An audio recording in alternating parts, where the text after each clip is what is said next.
O Sem Censura Especial de hoje reúne pessoas que merecem nossos aplausos, gente que nós admiramos pelo talento e pelas lições de vida. A atriz Natalia Timber é um dos mais importantes nomes do teatro brasileiro. Em 2014, aos 85 anos de idade, Natalia celebrou 6 décadas de carreira e ganhou uma biografia, escrita pelo jornalista Cacau Higino.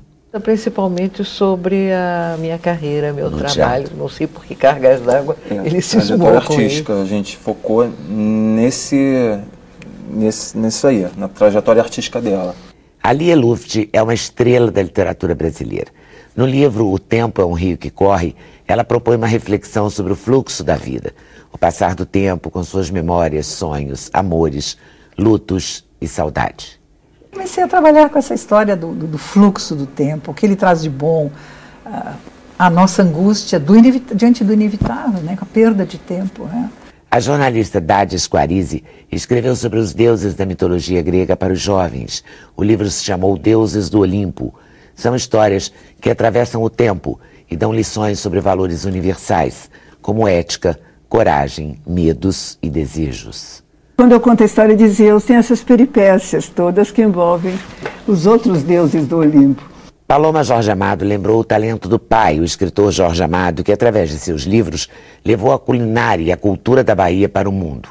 A Paloma escreveu um livro só sobre a culinária que aparece na obra de Jorge Amado. Assunto de A Comida Baiana, de Jorge Amado. O papai dizia que os personagens tinham que ser vivos. Ou bem você alimentava os personagens, ou então eles não eram mais do que bonecos, fantoches e tal. Para Roberta Sudbrack, uma das maiores chefes do país, a culinária é amor, é artesanato.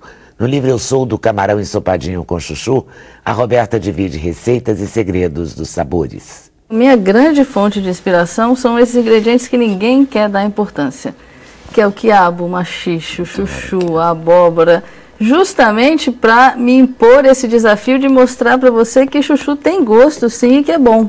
Carlos Colla esteve no Sem Censura no Dia do Compositor, uma homenagem ao talento dele, que está entre os compositores preferidos de Roberto Carlos. O rei gravou mais de 40 canções de Carlos Colla, entre elas o sucesso Falando Sério. Falando sério, eu não queria ter você por um programa e apenas ser mais um na sua cama. O mundo se rende ao talento da cantora Leni Andrade. A Leni é reconhecida no exterior por sua voz com acento de jazz e de MPB. E esteve no Sem Censura falando do convite que recebeu para fazer mais uma turnê pela Europa, mostrando o repertório do CD Iluminados. É gostoso quando você vai em tour, que você tem a oportunidade de ir pela estrada, porque aí você conhece o país. Nós conversamos com uma das maiores estrelas do nosso teatro, da TV e do cinema, a atriz Natalia Timber, celebrando 60 anos de carreira. Natalia ganhou um presente, uma biografia escrita pelo amigo, ator e escritor Cacau Higino. O livro traz fotos, depoimentos, muitos detalhes da trajetória brilhante de Natalia no teatro. O livro do Cacau conta a sua história, é isso? Ele se debruça principalmente sobre a minha carreira, meu trabalho, teatro. Não sei por que cargas d'água ele se esmou com artística, a gente focou nisso aí, na trajetória artística dela. Até porque ela mesma diz, ela tem até uma frase que eu não sei se ela lembra que ela me falou, eu sou uma ilha deserta. Lembra aquela brincadeira? Que ela gosta de ela não quer, ela não gosta de mostrar a vida dela, né? A Natália é muito discreta, então eu optei por isso, até falar pela trajetória artística. E também porque ela tem uma carreira tão rica, né? Claro, claro. É que a vida pessoal realmente não tem nada de interessante, de excepcional. Porque a minha vida toda foi voltada para o meu trabalho. Você começou a trabalhar muito cedo?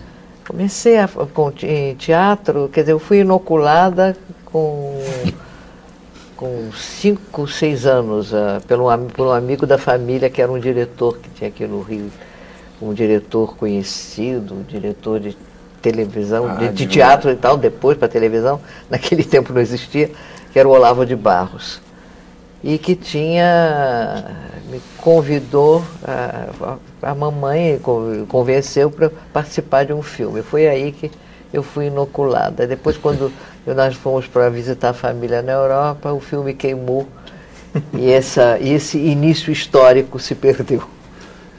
O filme O queimou? Grito da Mocidade. O Grito da Mocidade, do Raul Rolhan. Como assim queimou? Queimou Incêndio? a película, um incêndio, e perdeu-se o filme. E a Natália já estava na Europa, não podia voltar, né? Não deu para voltar para fazer. Nem era uma coisa que justificasse, né? Porque era uma participação apenas. Eu acho que ali foi que eu fui inoculada e aí pela vida fora foi surgindo. Quando nós voltamos dessa viagem, o Olavo continuava amigo da família, tinha um grupo de teatro infantil, me carregou para lá, que eu já gostava muito. Foi onde eu conheci, nós até hoje somos companheiras de trabalho, que conheci a Daisy Lúcide, que era desse grupo infantil. Tinha muitos conhecidos, assim, o Gerdau dos Santos, Orlando Batista, Jorge de Souza, muita gente que foi para o esporte, mas enfim, aquele grupo de crianças que fazia, era uma vez por ano, um espetáculo no Teatro Carlos Gomes. Eu fiz a Cinderela, fiz Aladim, era lindo. Outro dia, quando nós participamos juntas de uma filmagem, Aluga-se, Vivendo o Aluga-se, estava dentro, nós nos lembramos daquelas canções daquele tempo. Deve ser um barato. Aqui tem preciosidades, né? Tem preciosidades. Olha esta foto aqui, olha isso, 8 mulheres. Olha, tem até Sueli Franco aí, olha. Sueli Franco aqui. Tem Iracema de Alencar, Maria Sampaio, Margarida Rey. Dulcina? Dulcina está aqui na ponta. Olha, Leonardo Vilar aqui, não é? No Panorama Vista Point. Panorama. Olha, Sérgio Brito fez muita. A gente separou o Meu Querido Mentiroso, porque acho que foi a peça que vocês fizeram mais tempo, né? Nós fizeram 3 datas diferentes, a gente descobriu. Um intervalo de cerca de 20 anos entre cada 64, montagem. 89 e 98. Isso mesmo. E Cacau tá afiado, hein? Sabe mais do que eu, né? Ele agora pode dar entrevista com você. Mais que a Natália agora, né?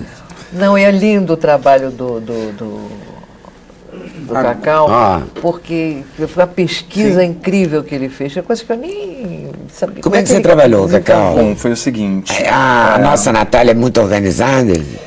Não, nossa Natália é o seguinte, é que nem o Sérgio. O Sérgio até também me ajudou muito nesse processo. Porque o Sérgio, acho que ele guardava tudo, eu não sei se ele organizava tudo. Ele me deu de presente, inclusive, as fotos da muralha. Todas as fotos. Ele, olha, toma essas fotos para você. Que tem Natália com Fernanda, Natália com Nissete, Natália com Estênio Garcia, Natália com Jacira Sampaio, que foi a tia Anastácia do Sítio do Pica-Pau Amarelo. Enfim. Que delícia isso. Com Mauro Mendonça, com Paulo Guarnieri. Não, o elenco que se juntou nessa... Silvio de Abreu, que era ator, né? Era ator, E tem tudo autografado, tá? Dessas pessoas todas nesse... Bom, foi o seguinte, primeiro sentei com a Natália algumas vezes para a gente organizar, né? Organizar a minha cabeça, né? Dela, porque muita coisa também, nem tudo, eu achei que ela nem fosse lembrar de tudo, de tanta coisa. Depois fui indo, né? Então, assim, recorri a Ieda Ferreira, que é uma camareira muito amiga da Natália, que tem tudo da Natália, desde o grande teatro. Ela tem tudo. A história do teatro do Brasil passa pela Ieda. Ieda é a única camareira no Brasil que tem prêmio Shell. Ieda. Ela tem prêmio Shell? Tem prêmio Shell, ela foi homenageada. Olha que luxo, hein? Ela começou com o Walter Pinto. Meu Deus! É uma camareira. Acho que ele está programando um livro com as ela. Histórias de Ieda. Né? Ela foi, eu tô louca para conhecer Ieda. Já estava com vontade de programá-la para cá. Vamos, Adriano, trazer ela aqui. Gostar da Ieda. Com certeza. E, bom, aí eu peguei Ieda, peguei o Pedro Paulo Avelar, que também é um super fã da Natália, que tem tudo dela. Peguei o Sérgio. A Natália me mapeou, né? Fui conversando, entrevistando, fui mapeando tudo. Peguei o Marcelo Del Cima, esse cara também importantíssimo nisso, porque esse cara, o Marcelo, ele tem um acervo, ele tem um museu em casa de todo o teatro brasileiro, que as pessoas nem sonham o que ele tem. Ele é um arquivista, ele é um homem que acho que é o maior acervo da América do Sul. Ele tem o Gente, boneco do olha Procópio isso. Ferreira. Alguém lembra do Procópio? Ele tem o boneco do Procópio. Do Procópio Ferreira. Isso nem a Bibi tem. Nem a Bibi tem. A Bibi falou, que boneco é esse? Que boneco é esse? Juntei esse povo todo. Consegui 1.200 fotos. Eu consegui, peguei, escolhi, escaneei, olhei Deus, tudo. porque as fotos são bárbaras. Deram 500 páginas de texto. Aí eu, assim, depois eu cortei. Não, aí a depois tristeza é cortar, né? Cortar é depois que que é eu de cortei isso tudo, lascar. ainda fui pra Natália e falei, vamos cortar mais aqui. E foi cortado porque, assim, a gente queria fazer um livro acessível às pessoas. Pois também, se eu faço um livro de 500 páginas, gente... Eu nem queria. É, o problema também é o custo disso. É o custo e... Não, aí vira um livro que só meia dúzia pode ter, né? E Natália não tinha ainda um livro que... Não. E depois eu disse a ele, eu disse ao Cacau que sempre que faltou, porque ele tem depoimentos lindos aqui que me fazem, companheiros de trabalho, eu disse, mas faltou o capítulo dos detratores. Que deve ter. Deve ter. É incompleto. Não, mas eu acho mas melhor não aí valorizar. a internet dá conta dá disso. conta. Quem não gosta? Os devia detratores estar no livro sempre acharão seu Justamente, espaço. mas então fazem parte de uma história também. Mas pra que a gente vai incentivar? Uma folha. A gente fez Uma a folha. trajetória da Natália aí. Abrimos com um poema do Carlos Os de detratores vão Muro. que eu ocupar acho que uma você folha. conhece, né? O Carlos de Muro é um grande, é um poeta, um grande amante de poesia, um curador incrível. Ele nos deu nos presenteou todo o evento. Ele é louco por ela. Louco, apaixonado por... Louco, que eu digo apaixonado por... Louco por Natália. Acho que Louco por mim por também, não é? Ele de faz do grupo Espero Louco por por mim Natália, né? Isso aqui Isso aqui é minha o... família. Você nasceu onde, Natália? Aqui no Rio. Você é carioca? Sou carioca. Da onde? Que bairro? Da Tijuca, né? Não. Nós temos aqui o Vamos Pedro ver a Paulo Camila. Avelar e a Ieda está aqui. A Ieda é nosso prêmio Shell. Você quer ver? E tem também uma coisa muito bonita. E será que tem o aqui. Marcelo Delcino Não, aqui? mas não. tem aqui. Tem, porque tem não aqui mostrou a foto dele com a Natália. a minha afilhada, que é a Que é Maria Maia. filha do Wolf da Sininha? Olha aqui, Olha que delícia, Maria. Olha, você já foi bebê, hein? Que barato. E o Wolf, que evidentemente E o Wolf, que tem uma... fez um depoimento. Eu vi aqui. Não, tem... Olha aqui. Tem fotos maravilhosas. Olha o Wolf aqui. Olha, com o Wolf, com o Zico. Ela também, né? Olha a mamãe. Com a Eva, minha tudo. irmã. Aqui. É. Você é muito apegada à família, né? Eu vejo sempre você com seu irmão, não é? Meu irmão, agora que me sobrou, né? Porque minha irmã já foi, minha mãe, meu pai. Ficaram eles. E o Cacau teve uma coisa muito linda, que eu disse que eu não gosto muito, essas coisas existem porque ele conseguiu e traz as fotografias de trabalho. Mas a fotografia que eu mais gosto Qual é? é a que está na capa, que ele Essa botou aqui. porque ela disse. Que não tem nada a ver com tudo. A gente resolveu, Capa do livro. E uma foto que remete bem o que a gente queria no livro, né? Um momento. Nossa, que coisa. Que bárbaro. Onde é que foi isso, gente? No safari. Feito de uma Polaroid, olha isso. De uma Polaroid? É uma Polaroid. É uma fotografia que eu adoro, porque tem uma alegria. Tem. Tem uma Eu alegria estou tão incrível. feliz com aquele leão no colo. Leão, que experiência. Ela abraçou o leão mesmo, né? A gente optou até por isso, para sair daquela coisa dessa foto do trabalho. trabalho, né? Aqui, ó, com a Fernanda numa dupla que vai se repetir, né? Na Vai próxima agora, novela, não é? agora. Você e Fernandona Montenegro. E é verdade que vocês vão fazer um casal gay? É. Você e a Fernanda Montenegro? Ah, meu Deus, olha aqui. Cabulado. Ah, que delícia. Desespero da minha mãe, aquele laço que ela O gostava de laço. botar, não ficava, porque meu cabelo sempre foi muito fino. Cabelo muito liso também. Muito fino. Não parava. Gente, esse é um momento Essa aqui. fortíssimo da televisão brasileira. Albertinho Limonta, não é? E essa novela, né, que Dona Natália alçou aí a fortíssimo. popularidade, não foi, Dona Natália? E foi, né? Foi por aí. Foi um boom, assim, né? Não foi? Não, foi uma coisa que aconteceu que me deu a mim, que foi muito importante, que eu percebi a a responsabilidade com a força desse veículo. Foi aí que eu disse, meu Deus do céu, como isso é violento, é forte, porque nessa festa lá do encerramento, tinha toda uma parte da arquibancada que eu tinha ido ver uma colega que passou mal, e o moço disse, vamos embora, porque a senhora daqui a pouco não se lembra. Eles viraram, eu segurei aquela gente com a mão. Quer dizer, me assustou a força disso e a responsabilidade que se tem quando se lida com isso. No Maracanãzinho, né? Maracanãzinho. Direitos de Nascer, né? Foi a primeira grande novela, né? Não, teve assim, de sucesso.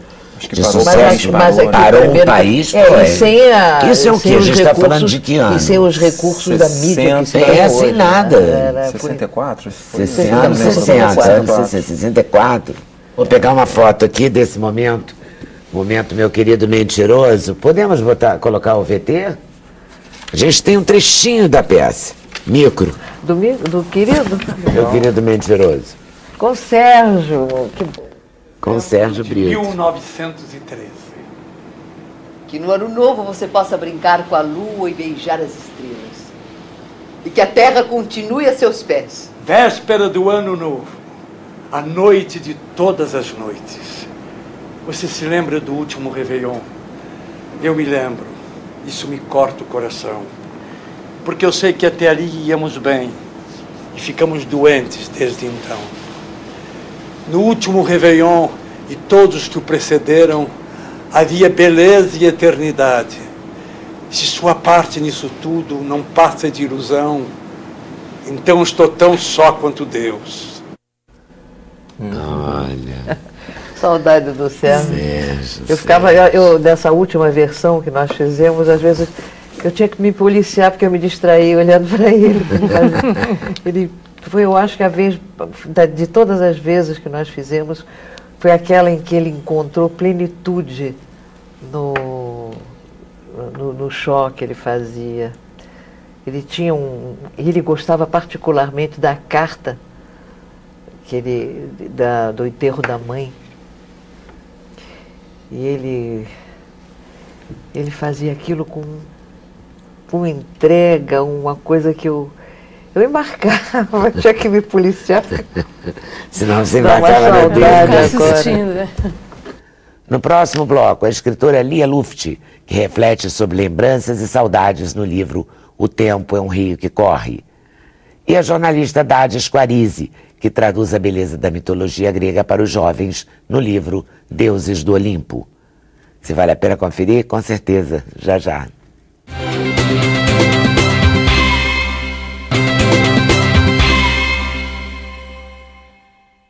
Em 2014, a escritora Lia Luft celebrou 50 anos de carreira.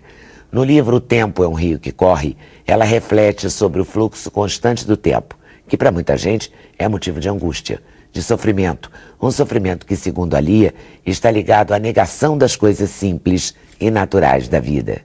E há 50 anos você lançava seu primeiro livro, 50 anos de carreira literária é uma loucura, né? O primeiro eu tinha 24 anos, foi um livrinho de poesia, ganhou um prêmio do Instituto Estadual do Livro em Santa Cruz, foi editado. Depois publiquei mais um, mais outro, até que em 80 saiu As Parceiras, aí eu comecei uma carreira literária, né? Grande editora, e coisa nacional. E outro dia, vendo ali, eu digo, nossa, 1964... Então, estou com 50 anos de carreira literária, coisa assustadora. Clarice Lispector tinha uma frase, de repente tinham se passado 20 anos. Aí pensei, de repente tinham se passado 50 anos. A coisa meio assustadora. É assustador. Né? Mas o tempo tem sido assim, né? Tem passado numa velocidade estonteante mesmo. Você não acha, não, para tudo e por tudo? Eu acho que nos momentos ruins o tempo passa muito devagar. Nos momentos bons ele corre. Né? É uma coisa muito pessoal também, né? É uma coisa muito pessoal. Mas você consegue fazer do tempo um tema e mexe com a gente de uma maneira tão especial, né? E de novo a gente está com o tempo aqui. Tempo sempre foi um dos meus temas, né? Cada escritor, ou cada artista tem, de modo geral, seus temas recorrentes, né? O meu é a questão do drama existencial, os encontros, a família, o valor da vida, a questão da morte, uma série de coisas assim. E eu já tive, inclusive, tem um romance chamado Ponto Cego, em que o tempo chegou a ser um personagem, né? E eu comecei a pensar nessas coisas exatamente por causa da passagem do tempo na minha vida e de como eu observo que para uma quantidade enorme de gente, essa passagem do tempo, que é uma coisa natural, é motivo de angústia para tanta gente, né? Porque nós vivemos numa cultura, numa sociedade, num país, sobretudo, do culto do belo, né? O belo físico e da eterna juventude. Todo mundo queria ser conservado em formola aos 20 anos, 25 no máximo, né? E isso, primeiro, que não é natural, né? E é motivo de muita angústia, né? De muita aflição. E que a gente tem assim uma visão de que a passagem do tempo, o envelhecimento é uma deterioração, quando na verdade ele é uma transformação, do bebê para a criança maior, para o adulto, são sempre transformações. Por que a gente tem tanto horror de envelhecer, né? E eu me lembro que um dia eu estava conversando em casa, eu tenho netas pequenas, inclusive gêmeas, e estava na televisão uma atriz linda com cabelo branco, acho que aquela do Diabo Veste Prada, que claro, aquele branco chiquésimo, ela sempre capa de revista. E eu disse, se a vovó tivesse o cabelo assim, as gêmeas sempre olharam para mim e disseram, horrível. Eu disse, por quê? Ah, não, porque aí fica velho. Digo, mas a vovó já está velha? Não, vó, tu só é meio velha. É muito engraçadinho isso, eu comento assim, que é coisa amorosa. Não, vó, tu só é meio velha. Digo, mas qual é o problema de ser velha? Aí uma pensou e disse, porque velho está mais perto da morte. Né? Então, o medo, o preconceito, a sensação da finitude bem interessante, que a criança fala em geral a verdade. É, né? mas no caso da gente, será o medo da finitude que faz a gente querer postergar a juventude? Não sei, eu acho que a dificuldade está em a gente nós temos dificuldade com o que é natural. Né? A passagem do tempo é natural. A passagem do tempo é uma coisa natural.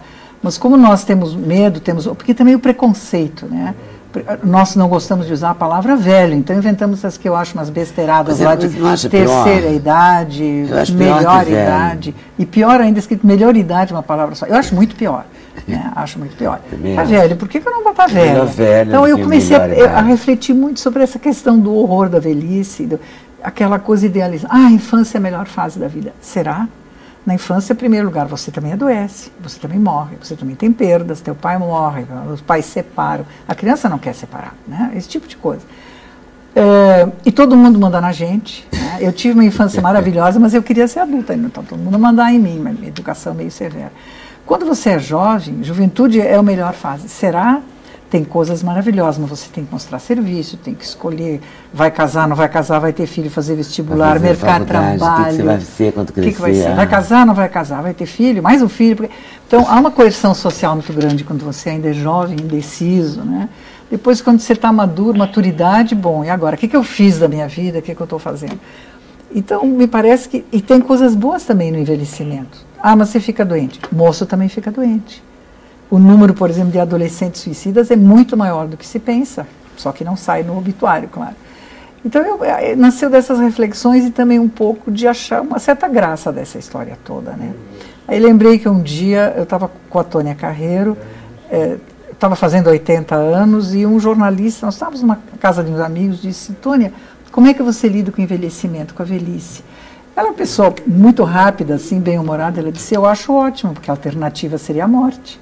Né? Então, eu acho que eu fiz um livro, assim, tem umas coisas poéticas, tem muita coisa pessoal, memórias minhas da infância, no sentido da a questão do tempo. Eu acho que eu começo contando uma historinha verdadeira minha. Quando eu era bem pequena, havia uma reunião de família, um monte de gente, e eu queria uma coisa, não me lembro o que era, e eu queria agora. Eu disse, eu quero, mas eu quero agora. Mal criada, né? Aí um adulto olhou para mim, deve ter me achado chato, e disse, mas agora nem existe. Como agora não existe? O tempo está sempre passando. Aí eu corri para o meu pai, que me explicava o mundo, tentava explicar. Eu já devia saber ler, porque ele me disse, vê filha, na palavra agora, entre o primeiro A e o último A, já passou um tempinho. E nem a gente não é o mesmo. E eu passei alguns dias tentando pensar agora com as letras empilhadas, assim, para ser uma coisa só, né? Essas loucuras. Então, comecei a trabalhar com essa história do fluxo do tempo, o que ele traz de bom, a nossa angústia diante do inevitável, né? Com a perda de tempo, né? E a sensação de decrepitude. Eu olho assim, realmente, eu já tive uma pele linda, não tenho mais, mas e daí? Eu tenho uma casinha em Gramado, no Rio Grande do Sul, no meio do mato, e o meu jardineiro, um dia eu acho que eu disse, fulano, eu queria que você, dá para fazer isso para a semana que vem? Ele disse, dona Lia, sinceramente, eu não tenho tido nem o tempo de uma risada. isso que eu botei no livro, eu fiquei tão impressionada com isso, pensei que coisa triste, né? A gente às vezes não tem o tempo de dar uma risada, o tempo de rir, o tempo de se divertir. Então esse tipo de coisas que eu ponho, algumas reflexões também sobre a morte, me disseram que eu poetizei, que eu fiz a morte bonita. Eu digo, bom, eu espero que não seja ruim demais. Né? Ela te assusta? Olha, eu não quero morrer, eu gostaria de ser eterna, né? Não acho que depois que a gente fica muito velha, um pouco deve encher o saco também. Agora vamos, né, acabar, descansar. Eu acho que o que me assusta é talvez sofrimento antes, a decrepitude, depender dos outros, ninguém quer. O que assusta é dor, né? É a dor, a decrepitude, mas, por outro lado, eu confesso que eu tenho uma certa curiosidade, né? Como será? O que será que vem aí, né? O tempo faz florescer paixões que fenecem logo adiante, ou transfiguram um amor intenso na generosa árvore de uma longa boa relação. Mais uma vez, as contradições do tempo são as nossas. Ele mata ou eterniza e para sempre estará conosco aquele cheiro, aquele toque, aquele vazio, aquela plenitude, aquele segredo. Saudades de outros tempos? Não, pois é. Outro dia um jornalista me disse, a senhora escreve no começo muito sobre a infância e não foi dolorido. Eu achei estranho. Por que seria dolorido? Não, porque ela não existe mais. Mas a infância não é a melhor fase, não é a única fase. Cada fase tem seu encanto. A velhice também tem seu encanto. Aí eu conto uma história de uma moça que toda atlética, correndo, passou por um jardim e uma velhinha estava agachada, cuidando das flores. A menina parou, tomou um gole daquele coisa que as meninadas tomam e disse, ai, que bom o dia que eu tiver a sua idade, que eu não preciso mais correr para manter a forma. Aí a velhinha olhou e disse, pois é, que bom que eu tenho a minha idade e posso cuidar das minhas rosas.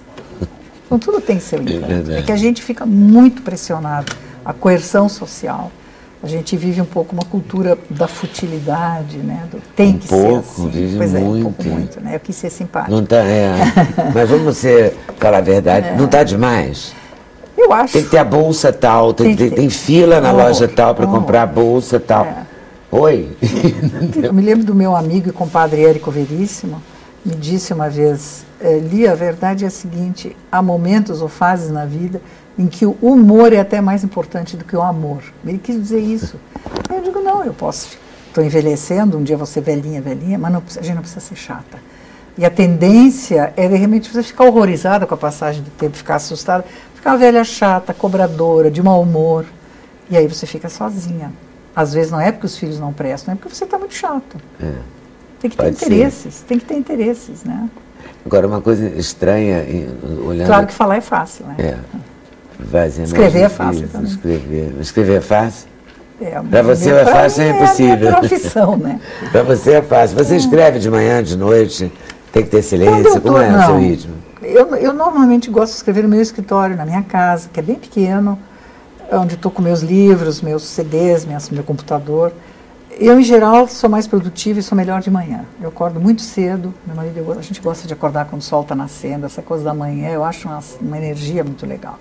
Então eu digo assim, de manhã eu estou inteligente, de tarde, mezzo, de noite eu vejo televisão e deu. Eu acho que é o relógio biológico meu, de manhã eu trabalho bem, né? Eu trabalho rápido, gosto. E você é um pouco a secretária dali ou não? Você tem pessoas que fazem essas coisas? Não. Às vezes alguém liga, a casa da Dona Lia, eu posso falar com a assessora dela, ela está falando com a própria. Não, a minha vida é muito simples, eu simplifico muito as coisas, né? Não fica muito chato. Eu já tenho empregadas, imagina, eu vou ter uma secretária aí, um dia eu comentei com Lígia Fagundes Telles, há muitos anos atrás, você não tem uma secretária? Diz, imagina se ela não tem nada para fazer, tem aquela moça dentro de casa me olhando com ar implorativo, o que eu faço agora? Não tenho nada disso, é tudo muito simples, muito simples. Você gosta de trabalhar, né? Também? Eu sempre trabalhei muito, hoje em dia estou trabalhando muito menos. Mas você cuida de rosas também, de jardins, não?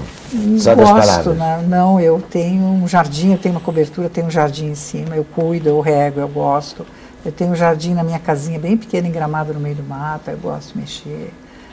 Eu fui criada no interior, numa casa grande, então eu sou um bicho de casa, né? Hoje eu moro num apartamento, mas é uma cobertura, tem jardim, tem cachorro. Tem um jeito de casa. Tem jeito de casa, né? A escritora Dádia Squarizi lançou o livro Deuses do Olimpo, que reúne histórias sobre os deuses da mitologia grega que fascinam leitores de todas as idades.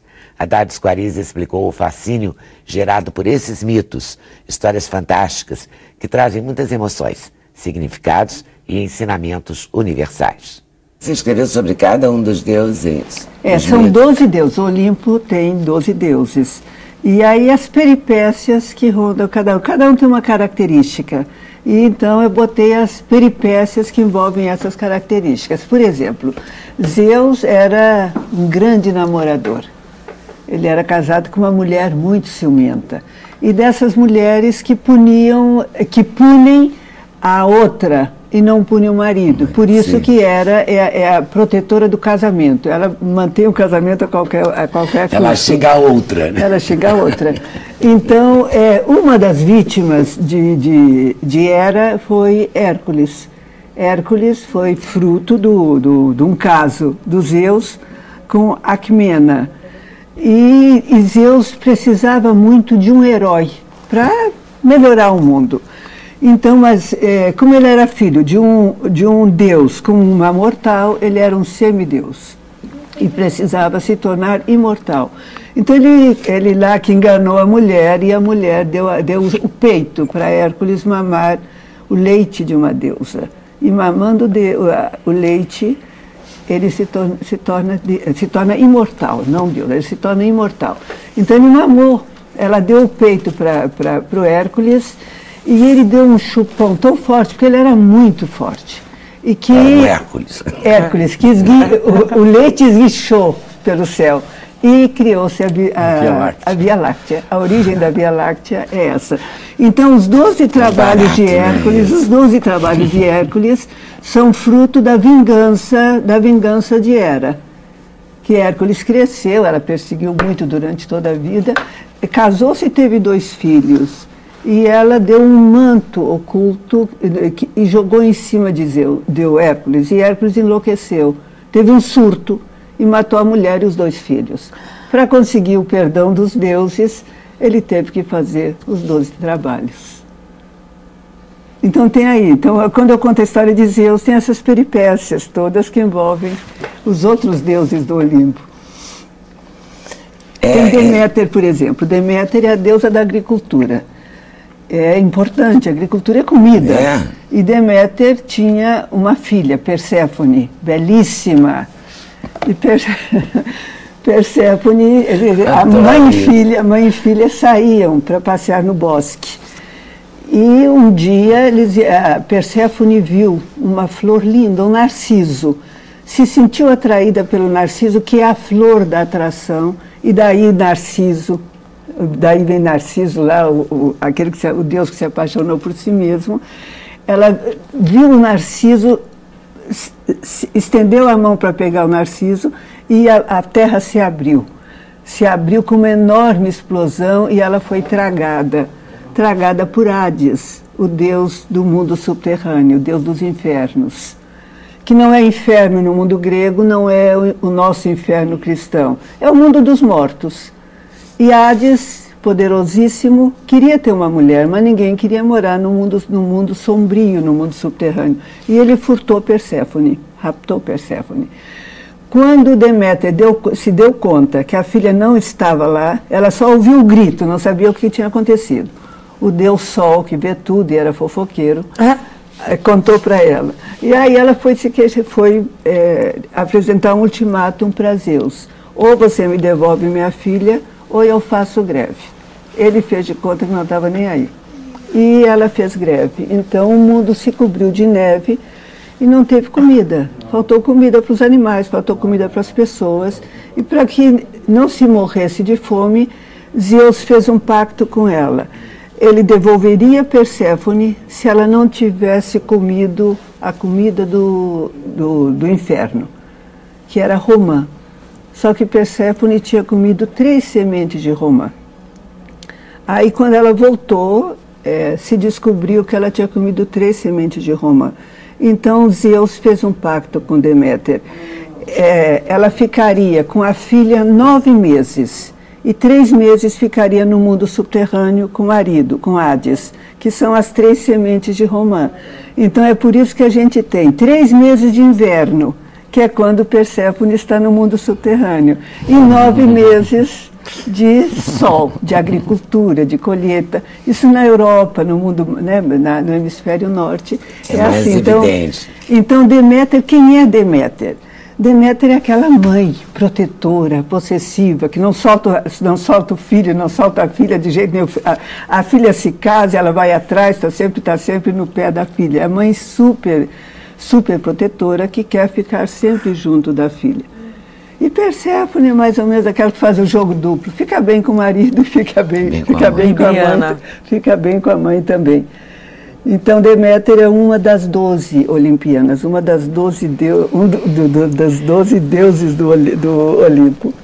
Da onde surgiu isso? Eu sempre quis saber. Quem que... A mitologia surgiu, assim, uma tentativa de explicação do universo e das pessoas também, de certos atos, de certas características de pessoas. Então, os deuses gregos são isso. Os deuses gregos são... A gente tem fascínio por eles. Todo mundo tem fascínio pelo mundo grego. E é porque eles são nossos arquétipos, né? Quem é a mãe que não é protetora? Por exemplo, Aquiles e Tétis, o calcanhar de Aquiles. Quer dizer, então, o mais atraente nas histórias dos deuses gregos não é como eles são deuses, mas como eles são humanos. Eles são humanos, exatamente. Eles têm todos os defeitos e todas as qualidades dos humanos. Por isso que a gente fica fascinado com muito bom, o livro está muito bem ilustrado também. Está muito lindo, né? O que todo mundo gosta, adulto e criança, é de histórias. E aí, entre as histórias, o que é fascinante? Eu acho que é a mitologia. Aí eu escolhi mitologia. E escolhi deuses e heróis que enriqueceram o vocabulário português. Então, aqui eu tenho, por exemplo, Narciso, a história de Narciso, que deu narcisista, narcisismo. Tem a história de Eco, que é uma das amigas de Zeus que distraíam a mulher. Ela tinha uma voz linda e conversava muito bem, um papo muito agradável e uma voz muito linda. Então ela conseguia seduzir Hera, distrair Hera enquanto Zeus ia namorar as mortais. É assim, o mundo é assim, igualzinho ao mundo de hoje, não é diferente, bem parecido mesmo. E aí, quando Hera descobriu que Eco se prestava a isso, a puniu, tirou a voz dela. Então, tudo que ela falasse, só se ouviria a última sílaba, que é o eco. E daí surgiu a palavra eco, né? Quando a gente fala, só se ouve a última sílaba. E o verbo ecoar. Nasceu da história de Eco. Que máximo. A seguir, Paloma Jorge Amado, filha de Jorge Amado, fala da culinária na obra do pai. Sabores da Bahia para o mundo, através da literatura. E os sabores e segredos de culinária da chefe Roberta Sudbrack, reunidos no livro Eu Sou do Camarão Ensopadinho com Chuchu. A gente volta já já.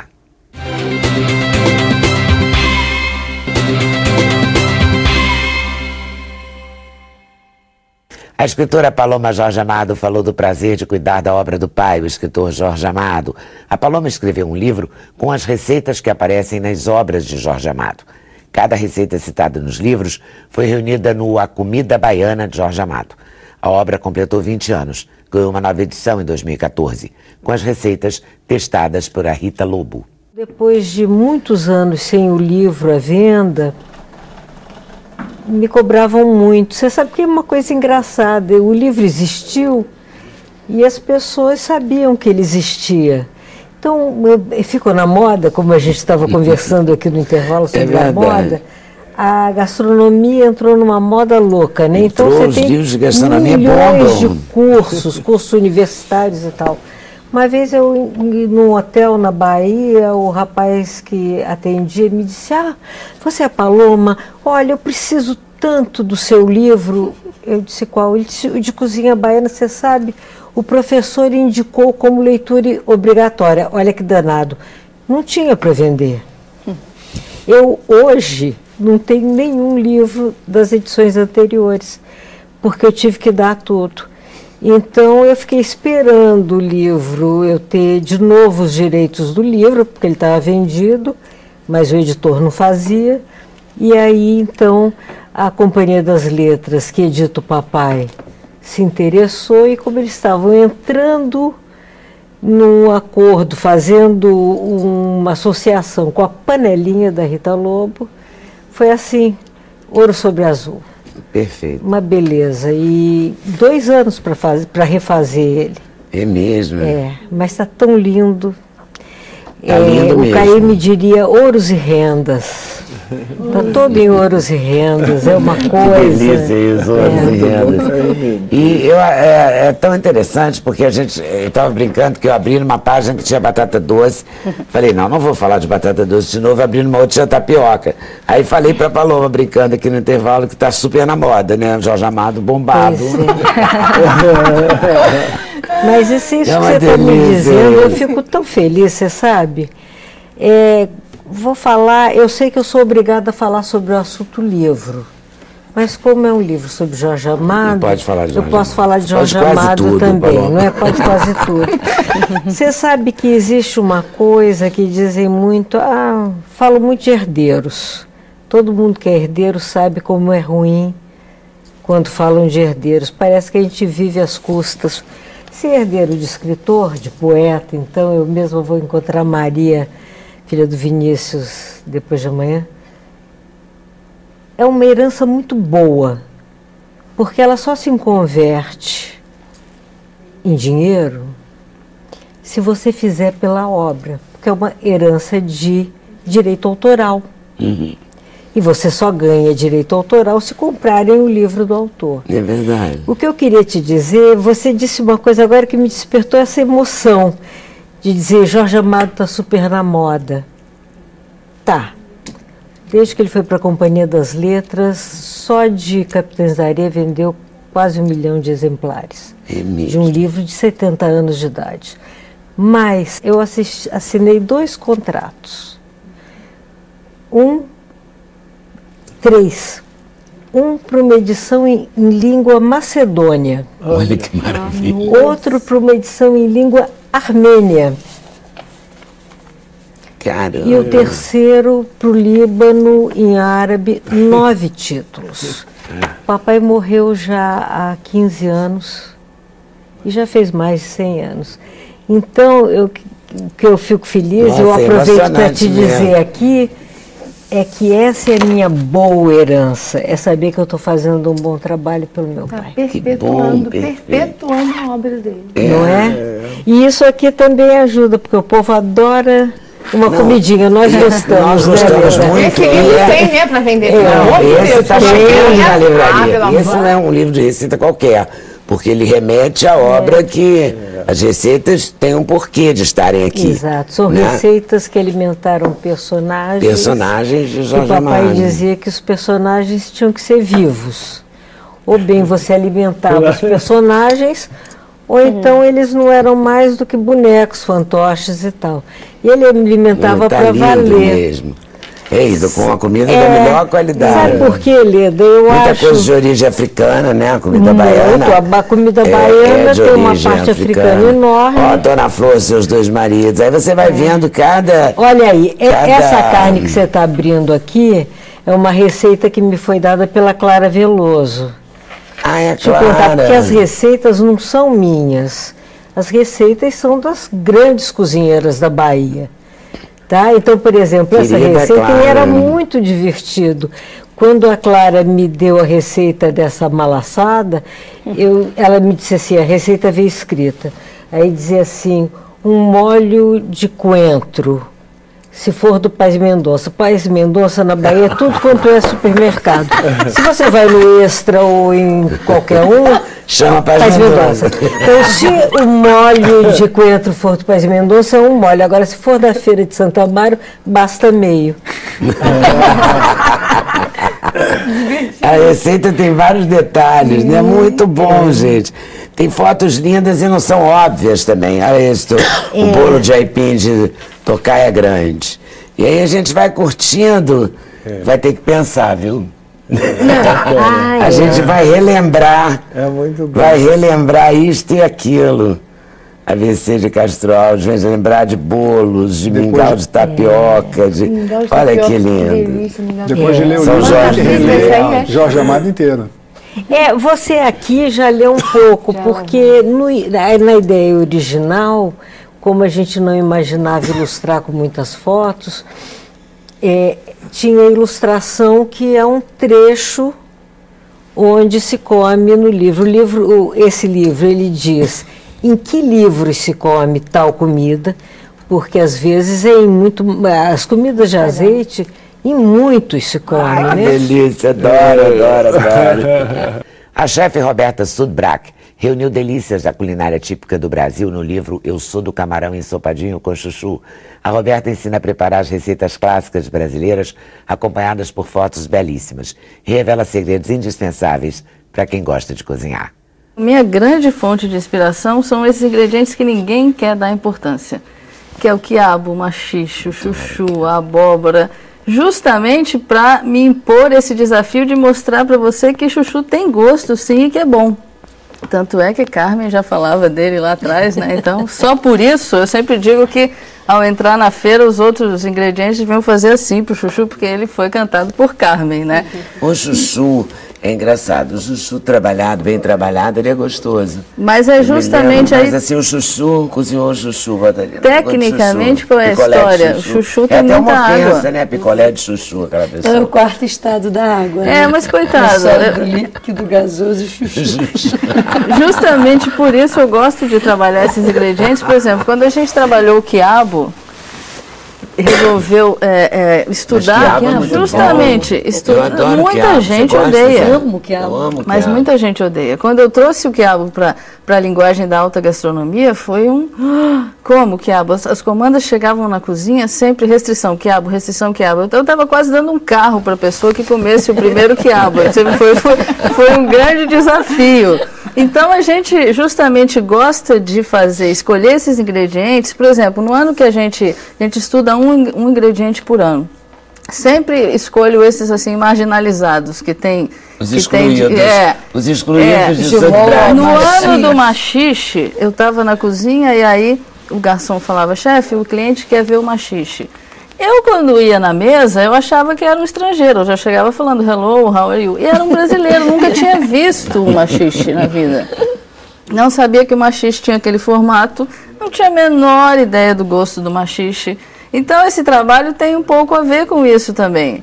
Resgatar essa memória da gente de coisas que ou a gente cismou que não gosta, ou a gente cismou que só serve para cozinha caseira. E, basicamente, falando tecnicamente sobre a coisa, qual é a questão? O chuchu, na nossa história, ele é sempre feito ensopado. Você pensa no chuchu, é sempre ensopado. Só que o chuchu tem 80%, 90% de água. Ele tem 10% que não se desfaz. Então, a primeira coisa para você trazer, ele tem uma quantidade de açúcar, parece que não, mas ele tem. Para você trazer o gosto desse chuchu, a gente já partiu do contrário, a gente grelhou ao invés de cozinhar. Quando você cozinha, água com água, coitado, é por isso que dizem que ele pega o gosto das coisas, porque a estrutura dele, ela já tem uma concentração imensa de água. Você cozinha, o pobre coitado, é água. Mas lava ele muito, na história da cozinha brasileira é só ensopado. O quiabo, por exemplo, as pessoas já tem um lagostim em lâmina de chuchu, é isso? Exatamente. Tá foi aí que a gente começou a conseguir fazer as pessoas olharem com um pouquinho mais de boa vontade para ele. A gente, na verdade, fatiou lâminas muito fininhas na máquina de frios e, ao invés de cozinhar, pegou isso cru e grelhou numa churrasqueira. Nossa. Então, o que aconteceu? O açúcar que ele tem, uma pequena concentração, mas tem o açúcar, foi puxado e caramelizou. Menina, que agora eu senti o gosto do chuchu. Exatamente. Pronto. Lembrei como é que é. Porque realmente é isso. Exatamente. Eu gosto do camarão, eu gosto do ovo que está em volta, eu gosto do... E a casca, você sabe que a casca tem o gosto do chuchu está na casca, que é o que a gente normalmente pega e joga fora. Quando a gente estudou o quiabo, uma das coisas que eu rodei o mundo mostrando em congressos pelo mundo afora, foi o que a gente chamou de caviar vegetal, com a semente do quiabo, que é uma coisa que a gente não dá a menor importância, que a gente corta o quiabo e vê no prato indo embora. A gente fez o caviar vegetal a partir da baba, que é a que mais apavora todo o motivo da rejeição. essa baba, estudando, como qualquer um na sua área faz, a gente chegou à conclusão de que ela é nada mais do que uma gelatina natural. Essa gelatina natural tem muito açúcar. A gente concentrou esse açúcar num processo totalmente artesanal, nada de laboratório, nada disso, estudos ali na cozinha mesmo, aquela história, errou, tenta de novo, acertou, vamos ver aqui e tal. E aí a gente também fez basicamente uma coisa, ao invés de cortar o quiabo, que é o que todo mundo faz, corta, joga um monte de coisas, faz uma reza, uma prece para Nossa Senhora do Quiabo, para que a baba seja eliminada. A gente fez ao contrário, a gente fez o quiabo inteiro, também grelhado. O que acontece? Essa gelatina ela vai se concentrando, as sementinhas absorvem essa gelatina, claro, tem uma coisa de tempo e tal para isso acontecer, e aí quando você come aquilo está concentrado, está docinho, e dá uma sensação de explosão na boca. Nada mais é do que a sementinha do quiabo. É lindo, porque tem umas fotos lindas, as fotos, a apresentação dos pratos, a cozinha, olha esse tartar de abóbora, que coisa mais linda. Tartar de abóbora, uma outra história. Você fala abóbora, você manda para sua mente a informação de que é cozida, amassada. E aí a gente, um dia na feira, o cozinheiro tem que observar muito, essa observação, tem que experimentar tudo, não adianta, né? Um dia na feira eu vi uma abóbora, assim, que era uma coisa que estava reluzindo, assim, de tão linda, e resolvi experimentar ela crua. Ela, no auge da maturação dela, ela é tão gostosa, tão doce, tão sensacional, que a gente fez um tartar de abóbora. Simplesmente abóbora crua, gengibre.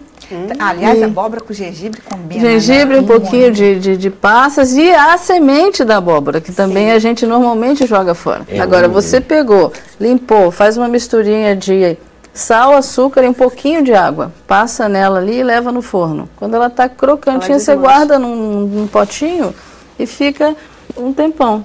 Então, acho que basicamente é isso. E usa em quê? Em cima de uma... De uma salada, de um ravioli, uma massa, qualquer coisa. Você pode usar inteiro ou pode... Como se fosse uma castanha. Exatamente. Uma castanha. Que é uma coisa que a gente joga fora. Igual a semente do quiabo, a gente não dava atenção para ela. Então, você tem que estar atento a essas coisas, assim, é o gesto. Você pega e joga fora. Por que você joga fora? O que você está jogando fora? Isso aqui não daria para você fazer uma coisa... que às vezes é muito mais interessante que uma iguaria. As fotos do livro, mostra aqui, Alex, para mim, fazendo favor. Esse é o Olha como são chuchu. lindas. É um chocolate com chuchu. Chocolate, um doce de chuchu ralado, né? Exatamente. Tipo doce de mamão verde. Tem fotos lindas, quer ver? Eu estou procurando. As fotos mais bonitas são da Nana Moraes. Agora as outras são minhas mesmo, que eu sou uma metida, eu tirei com o celular mesmo na cozinha. Tem a intimidade da cozinha também, que é muito legal. Né? Eu quis fazer um livro que fosse divertido, a gente brinca que não sabe se ele é um livro ou é uma revista, se ele é uma revista ou é um livro. Com os trabalhadores que estão lá na cozinha, e mostrando o nosso dia a dia, a nossa pesquisa. Como o Tartar de abóbora, que é a vedete aqui desse momento da conversa. Está ganhando do chuchu. Ganhou do chuchu. São só ingredientes brasileiros nesse livro? Basicamente, a base do que a gente tem. O camarão com chuchu em pessoa está aqui. Mas eu acho que a gente tem que estar aberto para dialogar. Então, tem muito ingrediente que a gente tem como brasileiro, mas que não é brasileiro. Chegou para a gente e a gente incorporou, faz parte da nossa vida. Tipo então, eu acho que a cozinha tem que estar aberta. A manga, por exemplo. A manga é tão bom. O quiabo também, quiabo veio da África. E mas o jiló, a gente acha que é tão nosso, né? Não tem muita receita com jiló. Essa aí é a equipe mais importante da cozinha, que é a nossa... A gente começou com São Lourenço, que é o padroeiro da cozinha, e eu fui ganhando santos, né? Das pessoas que iam lá e tal. E agora eu tive que tirar as panelas, tem mais de 150 santos. Eles ganham comidinha todos os dias, a gente sabe o que cada um gosta mais. Olha ela fotografando. O livro foi feito assim, numa brincadeira e de uma forma muito divertida. Bom. No próximo bloco, música da melhor qualidade, com a presença do compositor Carlos Cola e da cantora Leni Andrade. A gente volta daqui a um instantinho, hein? Aguarde.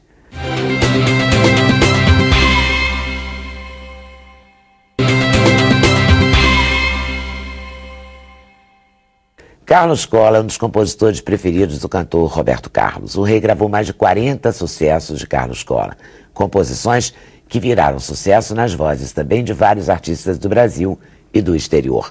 Cola falou da carreira, da inspiração, do momento de criação de uma nova música. Qual foi a primeira canção? A Namorada. A namorada minha espera, meu refúgio, meu regresso, minha vida, meu amor. Foi a primeira música que eu gravei, Roberto. Roberto já gravou quantas? 44. 44. Tudo muito, né? Muito bom isso. Né? 44 anos de carreira, 44 canções gravadas pelo Roberto. Exato. Emílio Santiago também imortalizou, né? Eu adoro aquela. Senta, se acomoda à vontade, tá em casa, toma um copo, dá um tempo que a tristeza vai passar. Deixa pra amanhã, tem muito tempo, o que vale é o sentimento e o amor que a gente tem no coração. Adorava isso. No dia que o Emílio morreu, eu coloquei essa triste. canção. Essa canção, porque é tão bonita, né? É, ele cantava como ninguém. Cantava como ninguém. E você sempre foi compositor? Não. Eu era advogado. E com o episódio da bomba na OAB, aliás, eu nunca revelei isso para ninguém. Aquela senhora, como é que ela chamava? Lida Monteiro de Souza. Lida, dona Lida. E naquele tempo eu era chefe de gabinete da presidência. Aquela carta eu poderia ter aberto também. Eu estava entrando na ordem quando a bomba explodiu, cheguei lá, ela estava sentada na cadeira, um braço na marquise, e ela já em estado de choque, praticamente morta. Então eu, o Dr. Carmelo Vilano, o Dr. José Augusto Danos, nós pegamos ela na cadeira e levamos até lá embaixo. E naquele momento eu não quis mais ser advogado. Naquele momento eu encerrei minha carreira. Eu não queria mais ver aquilo. E aí parti para a felicidade. De lá para cá eu sou o mais feliz do mundo, sabia? A melhor decisão da minha vida. Troquei o dinheiro pela felicidade. E era um advogado bem-sucedido? Era. Mas é um compositor super bem-sucedido também. Também. Pelo também, menos em termos de sucesso. Graças a Deus. Foi a melhor coisa que eu fiz. Que choque esse momento, eu não sabia disso. Não há estrutura emocional que aguente o que a gente passou no tempo de ditadura, né? É uma coisa muito feia. Mas isso é passado, feio, que nem se fala, vamos falar de música, né?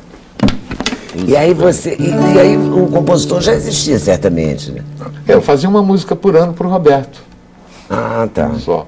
Mas aquilo para mim era uma brincadeira. Era entre um processo e outro. Ele ligava para mim, eu quero uma música. Eu fazia uma música e mandava para ele. Isso durante 10 anos, né? E você conhecia ele de onde? Do tempo que eu era estudante, eu paguei meus estudos tocando guitarra. Eu tocava no Canecão, ele foi ensaiar lá. E aí pediu uma música para mim. Assim, esses acasos. Assim, simples assim? Simplesmente assim. As coisas acontecem assim. Que coisa, né? E aí conta mais. Aí você deixa o direito. Fui para Paris tocar violão na rua. E muda tudo, né? E fiquei feliz dali em diante, muito feliz. Só compondo e fazendo o que eu mais amava na minha vida, né? E tem uma rotina esse trabalho? Tem, eu observo a mesma disciplina que eu tinha como advogado, eu tenho como músico. Sabe, eu componho todos os dias, eu estudo todos os dias. É meio devocional a coisa, sacerdotal. Sabe? E é um saco sem fundo, quanto mais você faz, mais fácil fica fazer, mais gostoso fica. É mesmo? E quando faz para encomenda, assim, fulano, o Roberto pediu. Mas o Roberto já é freguês, né? Roberto Alcione não conta. Hein? Roberto Alcione não conta. Vamos ver uma de Alcione. Qual o maior sucesso que o Roberto gravou? O meu, acho que 1, 2 foi esse aqui. Falando sério, Queria ter você por um programa e apenas ser mais um na sua cama, por uma noite apenas e nada mais.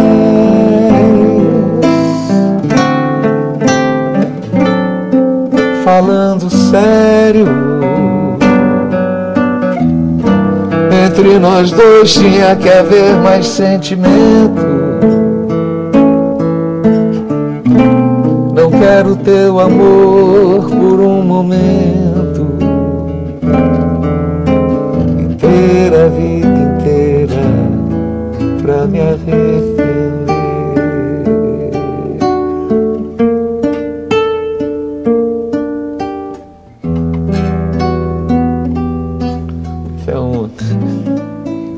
E aí, quando você fez, você falou, o Roberto vai adorar. E ele adorou? Foi assim? Ele adorou, realmente adorou. Porque é adorável mesmo. Me dá outro, mostra outro. Uma obra dessa foi pensando em me guardar e querendo não querer, me dizendo pra esquecer. Foi pensando só em mim que eu pensei só em você.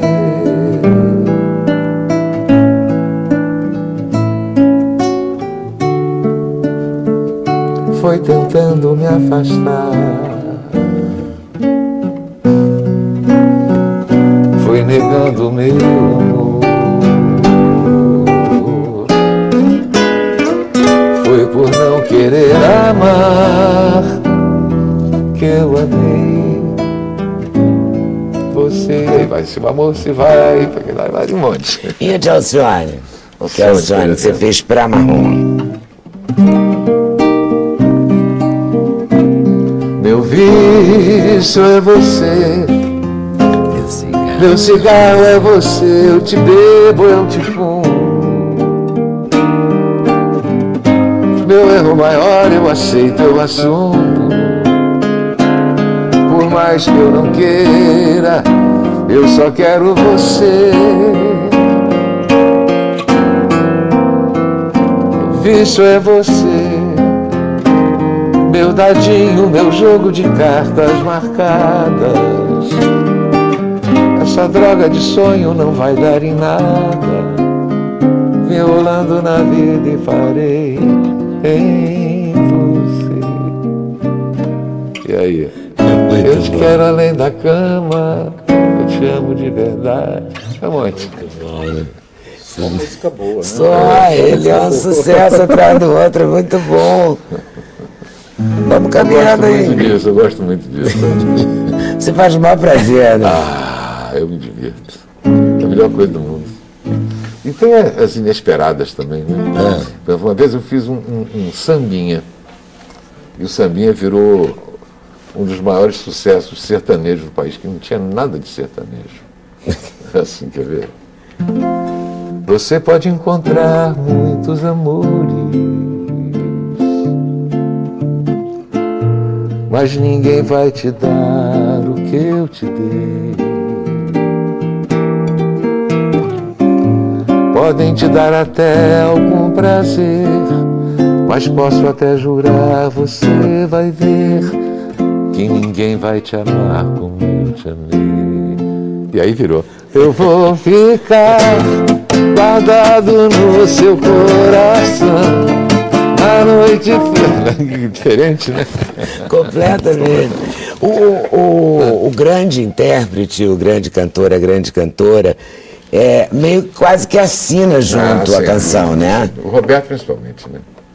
O Roberto canta uma bula de remédio e faz você chorar. E aí, como é que o compositor fica? Ele fica feliz assim, conformado e feliz, ou ele às vezes fica meio enciumado? Não, do jeito que eu penso, é tudo muito gostoso, porque você imagina que eu tenho uma série de pessoas trabalhando para mim o tempo todo. Não é verdade? Eu estou em casa, feliz da vida, brincando com o cachorro, Roberto Carlos está trabalhando para mim, Roberto Alcione está trabalhando, Zezé de Camargo, Emílio Santiago, coitadinho, já foi, os sertanejos todos, os pagodeiros todos, os forrozeiros todos, e eu em casa brincando. Muito e bom. eles trabalhando para mim. É deslumbrante. O que eles fizerem? Olha, tá bom pra caramba.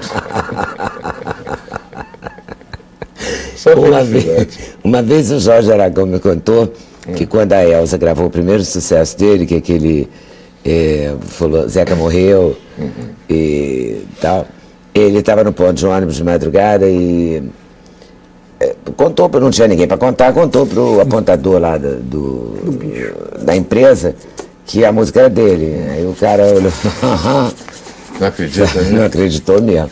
Então, isso o compositor também tem, quer dizer, a cara dele. Pois é, eu queria saber esse lado, isso aí em relação a você. Comigo toda hora. Teve uma que foi engraçada. Que são sempre sempre boas, show lá no como é que é? Rio Vermelho, lá em Salvador. Foi a primeira vez que eu fui a Salvador. Cheguei lá, a casa estava entupida, show do Carlos Cola e tal, lá vou eu todo importante, né? E cheguei. Cheguei, a casa lotada, falei pro porteiro assim, eu queria entrar. Ele disse, não pode, a casa está lotada. Eu falei, não, mas eu vou tocar. Ele disse, o senhor não vai tocar porque eu conheço os músicos todos. Ele disse, não, eu vou fazer o show, eu sou o Carlos Cola. Ele disse, não, o Carlos Cola é muito maior do que o senhor e bem mais novo. E aí, como é que você fez? Aí eu fiquei esperando, como não aparecia, aí veio gente lá de fora para ver se eu estava lá fora, me viram e me puseram fazendo show. O cara descreveu ele. Então eu fiquei feliz, pô, sou mais alto, sou mais novo. Sou mais alto, sou mais novo, tá bom, né? Tá ótimo. Tô me olhando a vida desse jeito, tá tudo bom. Tá né? lindo. Tá muito bom. Você tem vontade de fazer um trabalho, um CD, um DVD, você cantando as suas músicas? Vivo Rio, eu gravei inteiro. Virou um DVD, ficou lindo. Ah, é?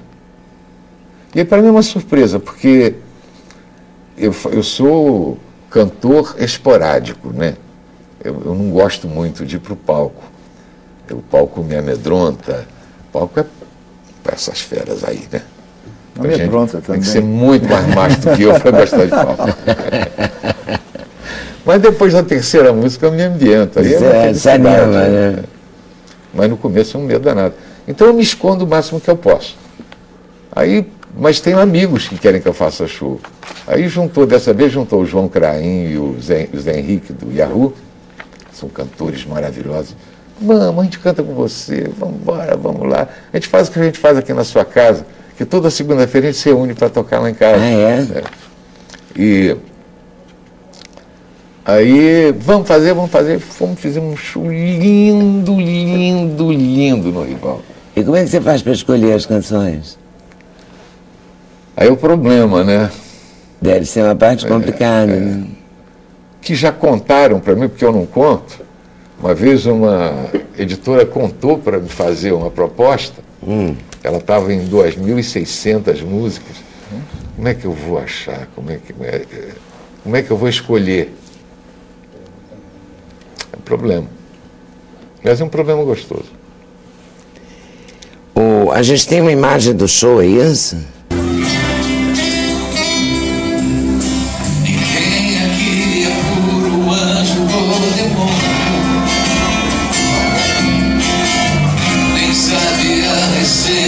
De viver feliz,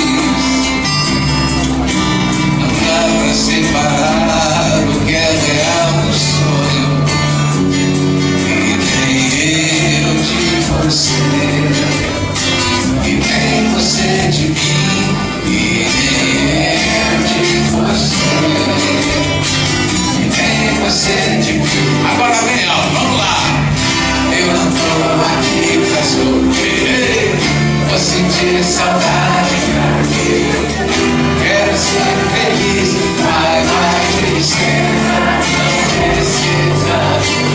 Você falou que é uma gravação de celular? Celulares maravilhosos, né? Impressionante.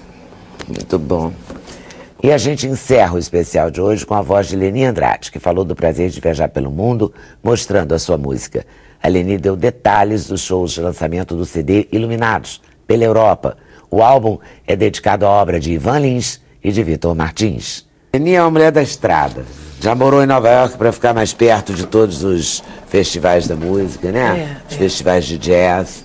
Morei 5 anos no México. Morou no México. Por causa disso que eu consegui fazer o disco do Roberto Carlos. Por isso que você conseguiu. Que eu refiz todas aquelas letras à mão, lá no estúdio. Eu fui lá comprar o disco meu. O disco caiu no meu colo. E veio sem tocar. Justo no colo de uma pessoa que tinha morado no México? Não toca em lugar nenhum, não é preciso tocar. Ele está no top 100 das livrarias, tudo. Vende. Vende que nem pão quente. Que bonitinho, né? Leni em Londres. Pois é. Não é uma qualquer, né? No Ronnie Scott. É chique. No Ronnie Scott. É o lugarzinho mais chiquezinho, chatinho. É chatinho. De toda a Europa, é. Por que é chatinho? É porque ele bota uma... Ele é banca. Né? Ele é top de linha. Então, é muito difícil. Eu estive lá, já tem 8 anos ou 10 que eu estive lá. O Lúcio ainda estava vivo, o Adriano ainda estava vivo. E como é que foi o show? Foi bom?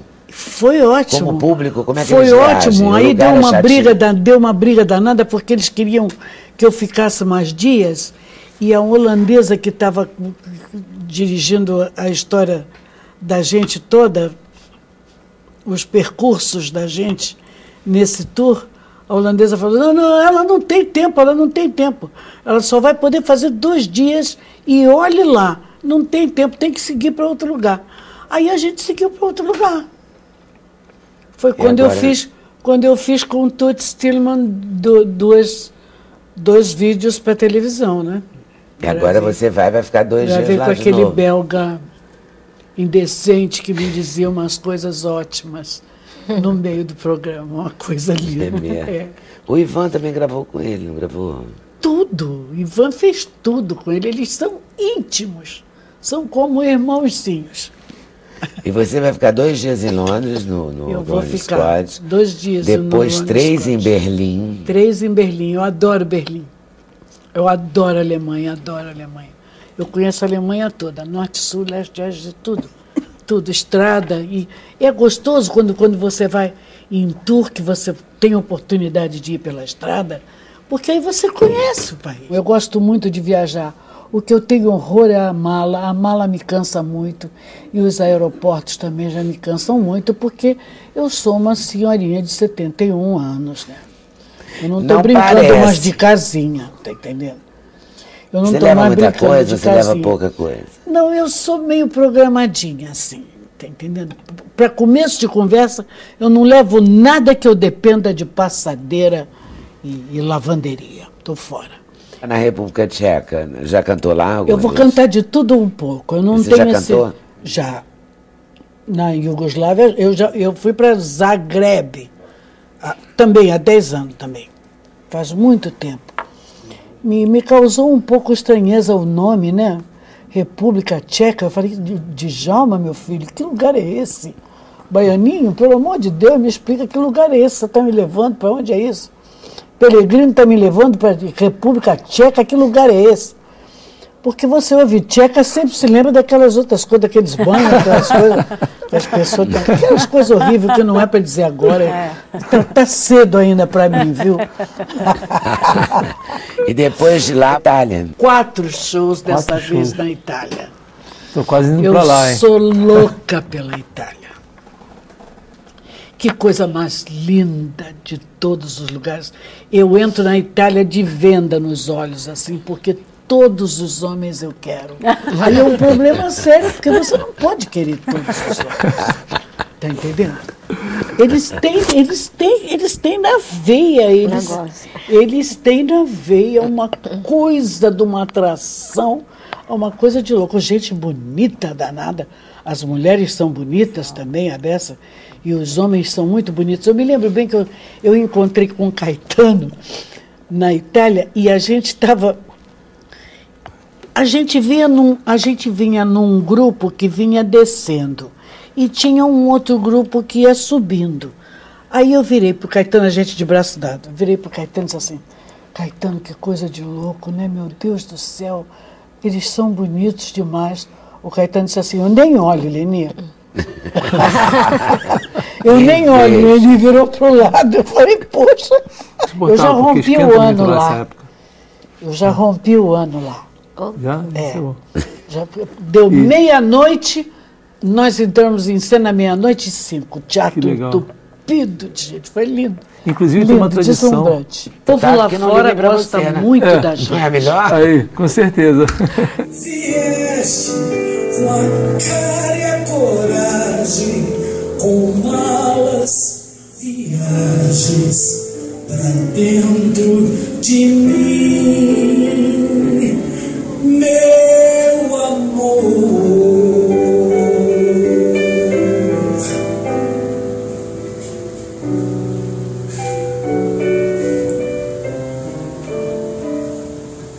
Vieste a hora e a tempo, soltando meus barcos e velas ao vento.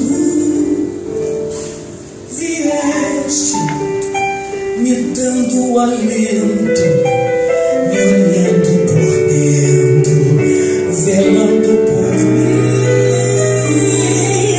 Vieste de olhos fechados num dia marcado, sagrado pra mim.